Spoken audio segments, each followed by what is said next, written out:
Lo informamos el viernes de manera extraordinaria. El nuevo ministro de Justicia se llama Jorge Iván Cuervo. Ministro, gracias por atendernos. Buenos días y felicitaciones. Aló. Ministro, ¿me escucha? Buen día, Julio. Muchas gracias.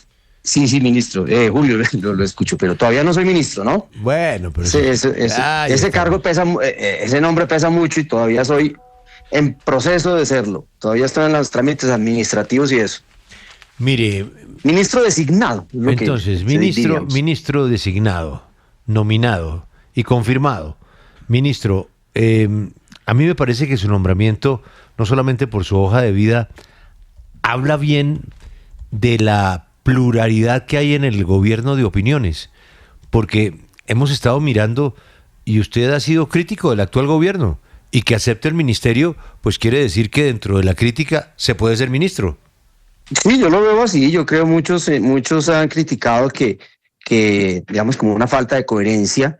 A mí no me parece, y yo creo que habla bien del presidente, que conociendo mis posturas en las columnas del Espectador, fundamentalmente, y pues también en lo que se ha escrito en la red X, me haya ofrecido el cargo. Yo creo que eso habla bien del presidente y de lo que usted señala, Julio, de la pluralidad de opiniones, que no, digamos, no le da susto, por decir así, nombrar a alguien que ha sido crítico, respetuoso de algunas de las cosas del gobierno. Ministro, ¿usted va a plantear algún cambio en la hoja de ruta del manejo de la paz total que compromete a actores tan involucrados en el narcotráfico? Pues mira, Julio, hay algunos temas que son gruesos, que son, digamos, políticas del presidente, y que lo que hacemos los ministros en los distintos sectores es tratar de aterrizar eso, por ejemplo, con instrumentos jurídicos y demás. Entonces, en el caso de paz total, pues hay un lineamiento del presidente y del alto comisionado de seguir en los procesos de negociación y de facilitar marcos jurídicos para que eso se pueda dar en los distintos escenarios. Entonces ya hay un proyecto y un marco que se está discutiendo, y el ministerio pues lo va a acompañar, y no recibí de parte del presidente que hubiera cambios en esa política que, le digo, es una política del despacho del presidente y de la oficina del alto comisionado, y nosotros en los distintos ministerios somos como los, llamémoslo, implementadores jurídicos, y después en materia de proyectos de esa línea de trabajo. Sí, ministro, pero en esa misma línea, hablando de narcotráfico, ¿usted estaría de acuerdo en que el gobierno siga buscando la posibilidad de suspender una eventual orden de captura con fines de extradición a poderosos jefes del Clan del Golfo, como lo es el caso de Chiquito Malo y también de Rodrigo Flechas? Pues a ver, insisto, la decisión final de la extradición, luego de que se surte el proceso interno, es del presidente de la República. Y el presidente de la República, por la que fue la ley de paz total, está habilitado para tomar esa decisión si hay elementos de juicio de que estas personas a quienes se les suspende la extradición contribuyen con el proceso de negociación a través de distintos, símbolos, de movilización, entrega de armas, fin de ataques a fuerza pública.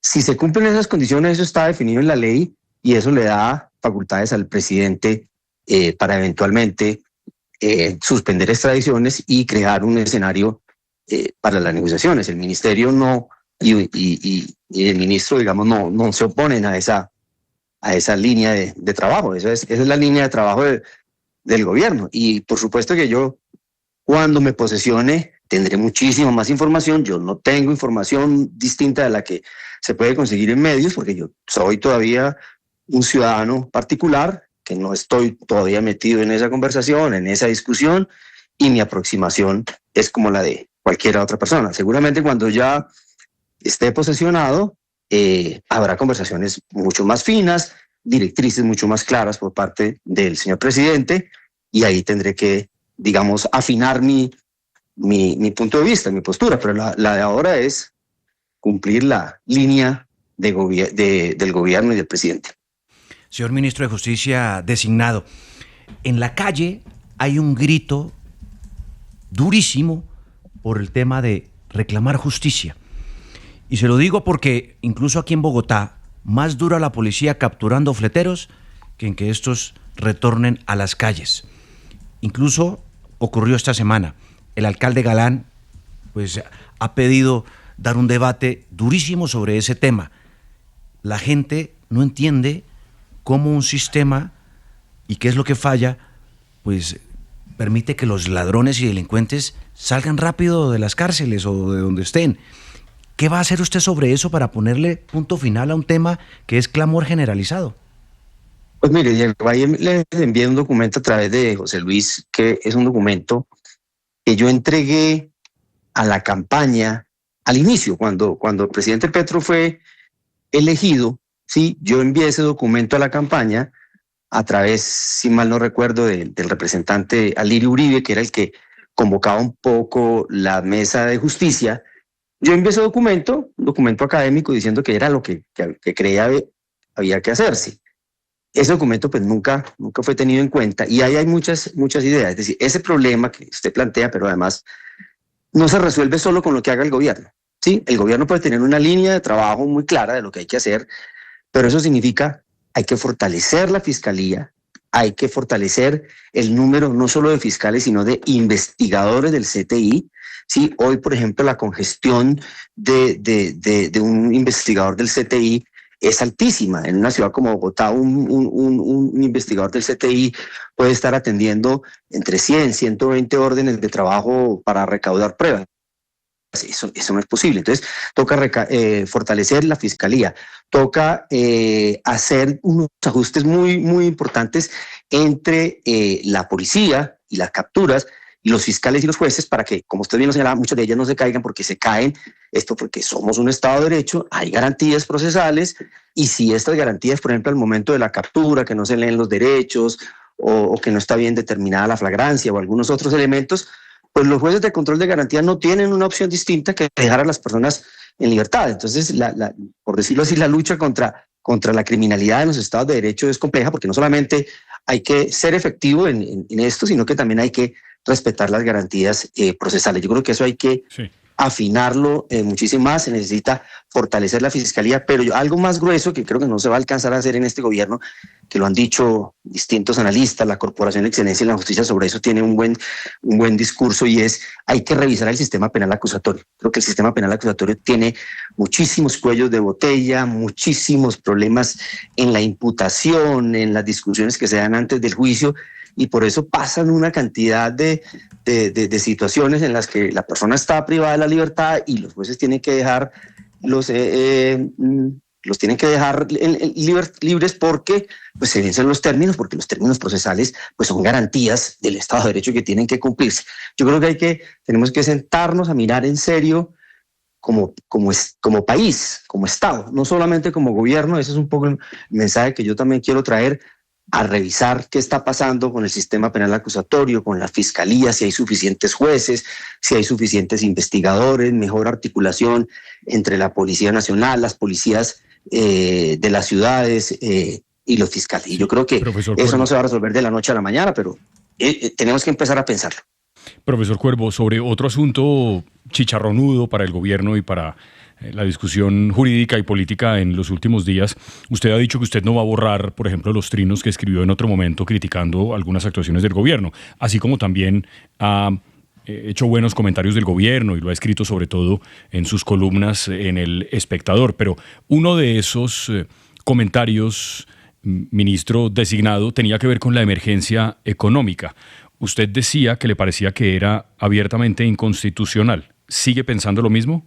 Pues mire, Espinosa, X y Twitter es el inframundo, y en el inframundo pasa de todo. Yo estaba en el inframundo y opiné lo que creía y lo que sigo creyendo. Y cuando yo hice esa exposición, uso la expresión que usa generalmente o la Corte Constitucional o el Consejo de Estado cuando declara inconstitucional una norma. Digamos, el uso de la expresión desviación de poder es un uso jurídico.